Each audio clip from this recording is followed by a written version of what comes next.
incredible. Of course, he is the high yellow Quints Monitor that I got from Nerd. Oh, sorry, you know, I stressed you out a little bit. All right, let's get some chin scratches. See, we're best buddies now. Did guess in the reptile room, and that is this female Mexican black king snake. Guys, how's it going? Welcome back to the channel.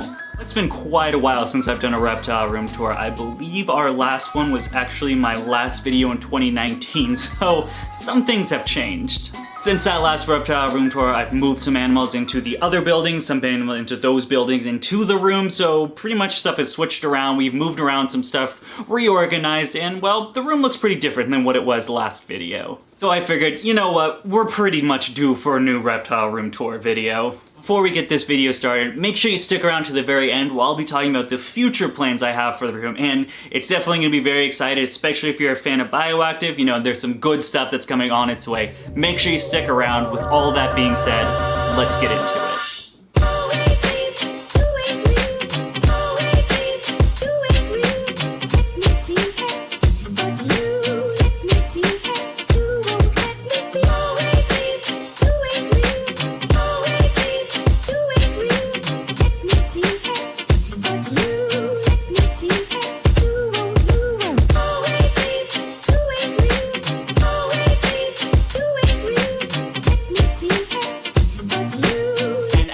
We're gonna start this reptile room tour off with Gyro, my veiled chameleon. Now, I've had Gyro for quite a few years now. He's going on to be 6 years old, which as far as chameleons go, that's a pretty old age. You know, he's becoming a pretty old geezer as far as chameleon years are. Currently, I'm housing Gyro in a 2 foot by 2 foot by 4 foot screen cage with these beautiful plants. We have some umbrella plants, ficus, and then I cannot remember the name of this one right over here, but pretty much we have a nice full foliage as far as plants goes. Of course, we have some vines. I did just recently purchase some more vines. We are going to be adding some more stuff for him to climb around with, but all in all, you know, just a pretty happy enclosure for a chameleon. And of course, what's a chameleon video without a feeding montage? So I made sure I didn't feed Gyro today, so he's pretty hungry, and let's get into it.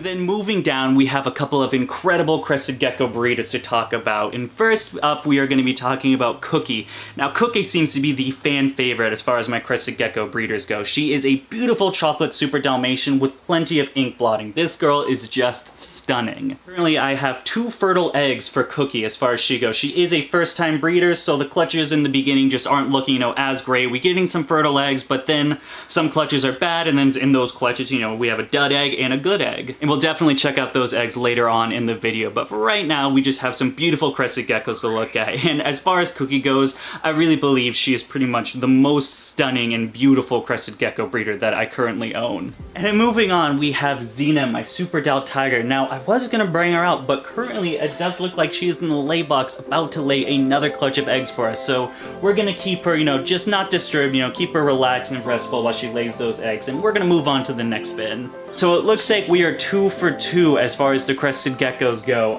Right now, Red looks like she's in the lay box right now. She did lay eggs not that long ago, so I'm not 100% sure. I'm pretty sure she won't lay, but, you know, just in case we don't want to disturb her, we'll just move on to the tree frogs. And then starting at the bottom down here, we are going to be talking about Amo. Now, although Amo's not a frog, he is a frog butt, so I believe this one counts.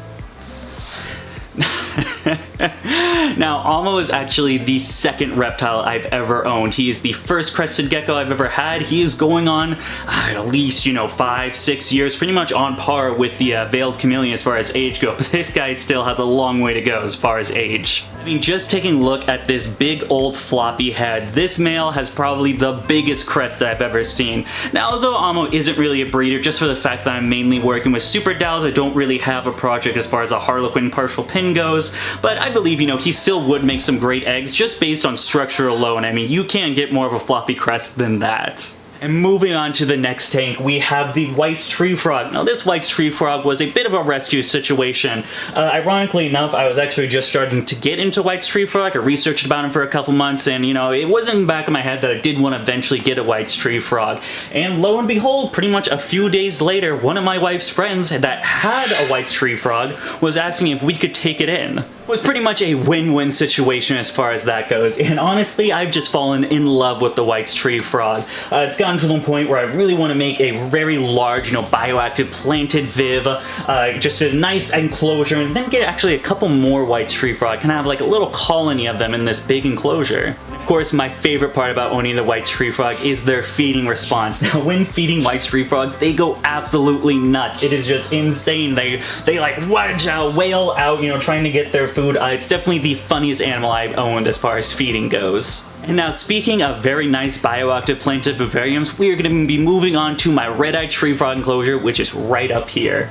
And then here we are, the red-eyed tree frog enclosure. Now, way back when I first started making YouTube videos, I was bragging about how nice this enclosure is, and really it's the enclosure that I'm most proud of. Now, over those months and months of time letting these plants grow out more and more, this tank is really just getting better and better with age.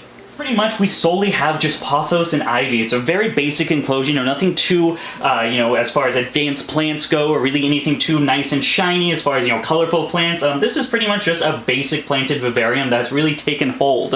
It's awesome to see that these plants are thriving, and not only do they serve, more of an aesthetically pleasing thing as far as the enclosure goes, it actually has very helped me a lot as far as keeping the humidity for red-eyed tree frogs, and then giving them a place to climb and explore. Instead of me having to put some artificial vines, some branches and sticks in here, really the pothos has just made itself into a jungle gym for the red-eyeds. Red-eyed tree frogs have really been just a dream animal of mine. Ever since I was a little kid, I had red-eyed tree frog posters, books, and wallpaper across my room. The red-eyed tree frogs were really a dream. However, with finally obtaining these guys, I have noticed two things. One, they are very sensitive and they really need a prime touch as far as husbandry goes to make sure that they thrive and survive inside or in captivity.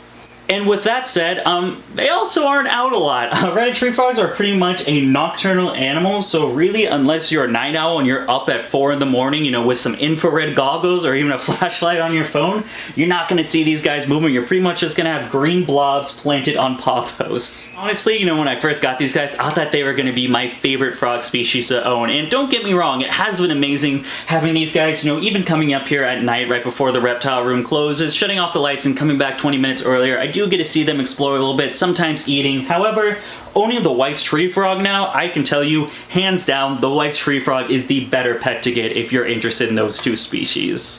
And then coming down over here, we just have a nice little planted 10-gallon tank for my tomato frog. Now, I've had this tomato frog for, going on, quite a few years. It was pretty much in my top 10, or my first 10 as far as reptiles/amphibians go. Not too much to say about this guy. He burrows a lot. It's fun to watch him eat, such like the White's tree frog, just wailing out and grabbing at his food. He's just, a fun little dude.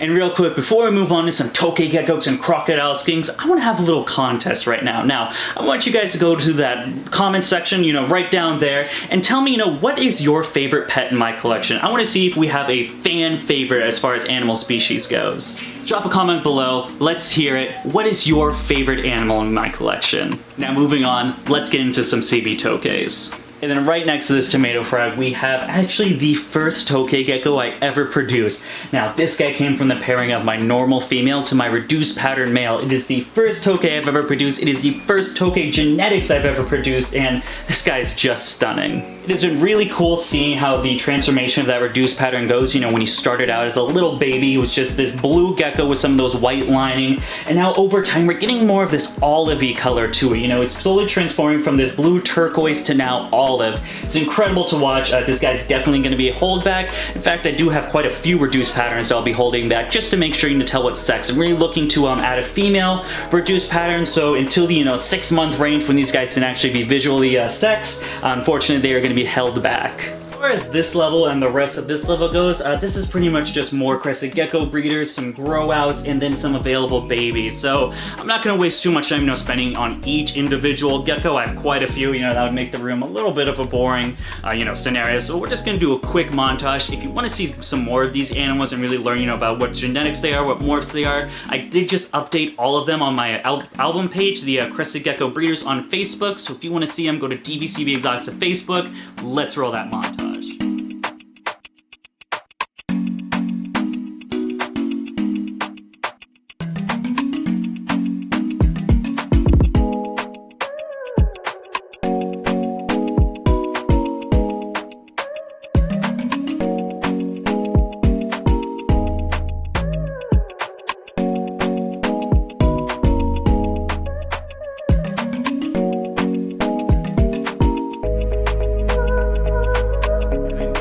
Here we have some awesome guys to talk about.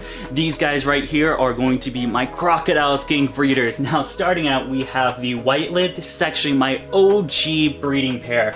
I've had these guys going for a couple years now. I want to say 3, even 4 years at this point. They've produced me quite a few little babies that I've sold off over time, and actually if any one of you guys are interested in some CVB crocodile skinks, we do have an egg cooking right now. Now this egg is looking pretty large. I expect any week to 2 weeks from now, we are gonna get a brand new crocodile skink baby. And as far as the other crocodile skinks go, of course, it is still just a slow process of, bringing them up, acclimating them, getting them put weight on.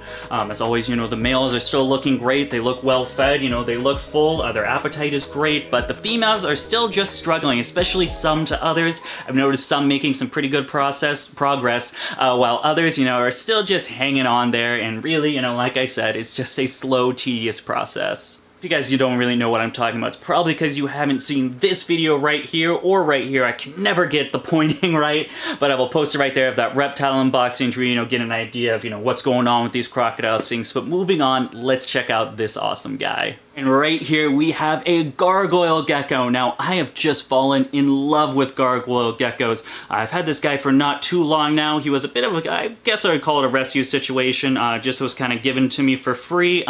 It's definitely shown, just how amazing gargoyle geckos. You gotta love gargoyle geckos just jumping around the first chance they get. But really, I've really fallen in love with the gargoyle gecko species. As far as gargoyles versus crested geckos go, I just think these guys look better in my opinion. I mean, these really look like live dinosaurs just jumping around. They have this prehistoric look, these lovely stripes. Of course, they come in, the reticulated, the blotch, a couple of different patterns, but really, these guys are incredible. And hopefully in the future, maybe even 2021, I can start my own breeding project with them.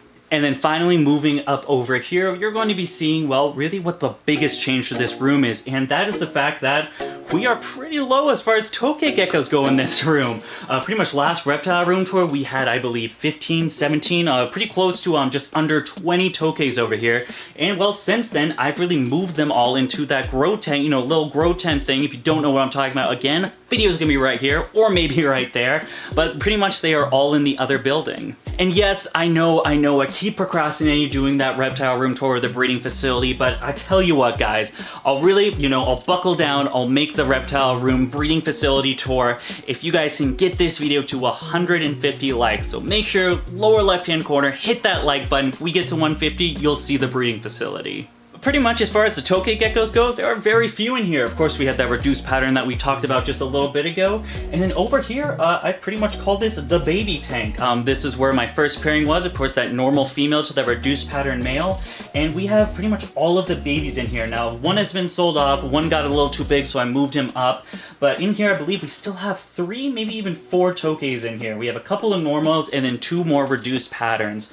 Pretty much these guys are just gonna be staying here for a little bit longer until they get a recent big size, as far as I see, if there's any problems as far as you're competing for food, anything like that, anyone's getting bigger and some getting smaller, of course they'll be removed. But for right now, this communal tank for babies has been going pretty well. And then moving on into this enclosure, of course, we have Oddball, my special little Tokay. Oddball is really just an undetermined morph. We're not sure if it's anything that can be genetically proven out or something that's just this, paradox. However, so, I keep special attention to Oddball. She stays in here with the reptile room with me, where she's got UVB, basking bulb, just covered, making sure that everything is 100% good. Of course, that's not to say, I don't give 100% husbandry to the rest of my Tokays. Just as far as Oddball goes, I just want to make special attention for her just because she's so special as far as the potential to prove out a world's first Tokay morph.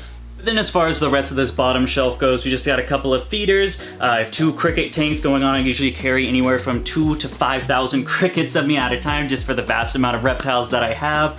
Right here we have Lobster Roaches, which is a new little breeding project that I've had. I've done dubias for quite a few years and kind of wanted to expand my horizons. So Lobster Roaches, I feel Lobster Roaches they're a little more active, they move around a little more. It's just something that can definitely catch the Tokay's eye a little better, as far as Doobie Roaches kind of just burrow down and they're not really an active insect. But before moving up to the top shelf, of course, we have an unexpected guest in the reptile room, and that is this female Mexican black king snake. Now, for any of you guys that follow me on the channel, you'll know that, well, the Mexican black king snake breeding project did not go very well this season. We unfortunately got an all-select clutch from this gal, and really, as far as the Mexican black king snake project goes, it seemed to be a loss. However, I have not given up hope yet. We have paired them again. I'm keeping on the breeding feeding schedule in just hopes that she may double clutch for me and we can save this Mexican black project. The reason that she's actually in here is just for the fact that in order for the sperm to survive, you really don't want them in temperatures above 80 degrees. So we're keeping her in here where the room stays a little cooler as far as that building gets a little bit hotter into anywhere from 80 to 85. So hopefully maybe we can get a double clutch. As far as that goes, it's not looking very well. I haven't seen any follicle growth from her so far. She kind of just looks like the big gal she is. Haven't seen any signs of her potentially double clutching, so we might not end up getting it, but just as, to get that little sliver of hope that I might get a double clutch, I'm keeping her in here as a precaution. And then moving on to our last 5 animals, we're going to be showcasing that green galaxy male Tokay Gecko that I recently got. Now, I know by now, this reptile room tour might be getting a little stale, we're just going animal to animal, so how about we lighten it up and get me grabbing the Tokay Gecko out and handling him. I'm going to suffer a couple of bites, this guy can be a little feisty, so, for me going through all that effort and the pain it's going to take to get that Tokay out, how about you go to that lower right hand corner and hit that subscribe button for me. Come on guys, I'm grabbing the Tokay out, it's the least you can do. I better get some subs for this, it's going to be a little dark, I apologize. Hey little buddy. Move this little log out of the way. Oh! Come on, buddy. Nice and easy, huh? Nice and easy. Screw it. I'm wearing the Wim Club, It's still sub, it's still, I can't. The bites hurt. I'm invincible with this bad boy on. Alright, let's get it. Alright, little buddy. Just don't run off. Oh, I know. The trip. But let's just try to get him to calm down a little bit and just check out how... Take this off. Let's check out how incredible that animal is. Look at that patterning. This is such a beautiful animal, and really you can tell, after a while, these guys do just calm down. They get a little jumpy after a bit, but once you take them out the enclosure and they're all set, they really just calm down a little bit, where they can make, pretty nice animals. I just gotta get the glove on. They're a little territorial, but like I said, they do calm down. All right, bud. I'm so sorry. I stressed you out a little bit. All right.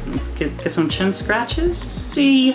We're best buddies now. It doesn't take too much. He's a-okay. He's gonna start jumping around now, so we're gonna put him back and let's finish up this reptile room tour. And unfortunately, with how the sun is over there, I'm gonna be shooting the rest of this over here just because it doesn't work too well. But over here, you know, we have Pebbles. Pebbles is one of my first OG Crested Geckos. She's really my most handleable gecko. It's really great. This gal just kind of sits where she wants. I do have a few such as like that lavender or that red dow who really moves around a lot. They scurry a lot, but not this girl. She just sits like a stone. It's always awesome to find a Crested Gecko with this calm of a temperament and just this relaxed and handleable. She's really my star child, especially when I'm doing photo shoots and really getting some updated pictures with everyone, using a light box and everything. I actually use Pebbles first just because to get my settings right on the camera to make sure I get the best quality picture, and really, you know, what different, you know, stances I can have, you know, what different backgrounds, different drops such as like logs, putting her on stones. This girl pretty much just stays right where I want her, and she's the perfect canvas for photography. Gotta love Pebbles, but unfortunately Pebbles, you know, we have a few more guys to get to before we end this reptile room tour, so let's move on to some more crocodile skinks. Oh boy. And then coming down to the last two animals on this shelf is just a couple more crocodile skinks. Really, I was having a tough time moving because I had them stacked over here with, there was, you know, 3 bins on one side, 3 bins on the other. And to be honest, with the amount of depth of substrate in there, you know, how moist and, you know, really saturated the soil needs to be in order to create a nice humid environment.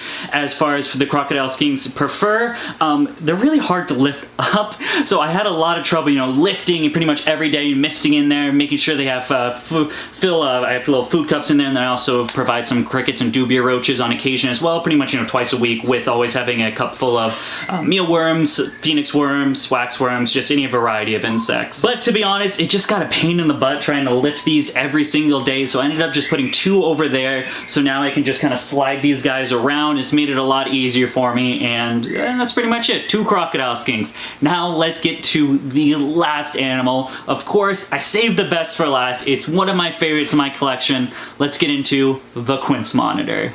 Here he is, the Quints Monitor. Still a very squirmy lizard. So much for taming. We've just been doing some hand feeding. I haven't really handled him too much, but I figured I'll take him out for this video. He should calm down after a couple of minutes, but this guy has just been amazing. This is one of my favorite monitor lizard species to own, and I gotta love the Quints Monitor, man. So far, you know, as you guys can see, this guy is going through another shed cycle. He has been shedding like crazy. Oh, it's okay, it's okay. He's getting bigger by the day. Right now, of course, he still is in that 3 foot by 2 foot by 3 foot grow tent, but at this point, I'm pretty much gonna upgrade him. He's gonna go into a 3 foot by 2 foot by 5 foot now until, you know, he's ready for his permanent adult enclosure, which of course will be a very large custom wooden viv. Not too sure about the dimensions yet. I gotta take a look in the other building, you know, what I have, but it's gonna be a very large enclosure for sure.